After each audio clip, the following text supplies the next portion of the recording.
Okay, then the next page is Revelation 5:9. Says, you were killed. That's the crucifixion, isn't it? You were crucified, and by your death you what? Bought men for God. I have a little story I always tell here. Sometimes I get choked up and sometimes I don't, but hopefully I won't get choked up. But the little story is this. A little boy, let's say he's 10 years old.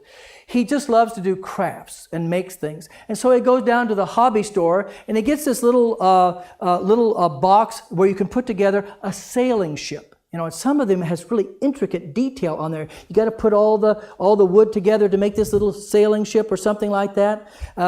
For Trevor, we'll say it's like a ship for Pirates of the Caribbean or something like that. And he's going to make this thing. Well, he's got to put all the pieces together. He's got to paint all those little tiny parts, you know, and then very carefully glue all those parts on and everything. Put the mast on there, and a lot of hard work. 10 years old. And after a while, he's got it all done, and he is so proud. And so he thinks, I wonder if it will sail. So he goes out on the outer edge of town somewhere, and there's a huge pond or lake there. And he takes this boat that he's so lovingly made, and he puts it down in the water, and he shoves it off, and it's just floating wonderfully. It's incredible. And then unexpectedly, a breeze comes up, fills in the sails, and takes the little ship too far out in the water, and he can't get it back. And so the boat sails off on the other side. Well, of course, he's dejected, and he goes home. Well, what happens, he didn't know this has happened. Well, that little sailboat, after a couple hours, makes it all the way over to the other side of the lake. And another boy, who's, let's say, 16, 17 years old, finds the boat. Well, he doesn't want the boat because he's older, but he thinks, hey, this is really nice. I bet I could get some money for this down at the pawn shop. So he goes downtown, goes into the pawn shop. In a pawn shop, you know, you give this to the owner, and in exchange for the boat, the owner gives you what? Money. And so the 17-year-old goes off. He's happy. He's got his money. And because the owner of the pawn shop thinks this boat is really cute and good, and boy, he's never seen one quite like this before, he takes the boat and he puts it out in the display window where people can walk by and look at it. The next day, guess who's downtown? The little 10-year-old boy, right, who made the boat. And he's walking by the window, and he looks in the window, there's his boat. So he goes into the pawn shop and he goes up to the counter. The owner says, hey, that's my boat in the window there. I'd like to have it back. And the owner of the pawn shop says, well, son, I don't know if that's your boat or not. Well, it is. Well, I don't know that. I'm sorry. If you want that boat, you're going to have to buy it.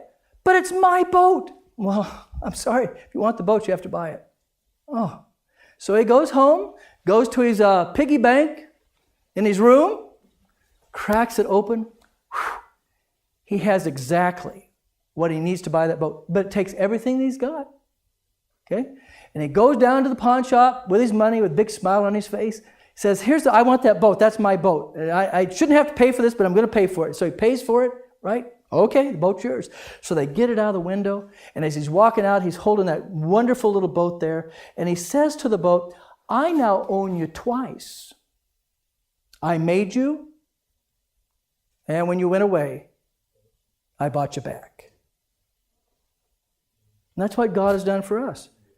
He made us, and yet we're born living for self, trying to do our own thing, ignoring God, right? And so to get us back, right, He buys us, not with silver or gold, but the blood of Jesus. And so now He owns us twice. He made us, and then when we drifted away from Him, He brought us back with the blood of Christ. And so we belong to Him. And that's why then we just can't live any way that we want, or on those occasions when we do, we call that confession. So we can receive God's forgiveness, which we have in abundance in Jesus Christ.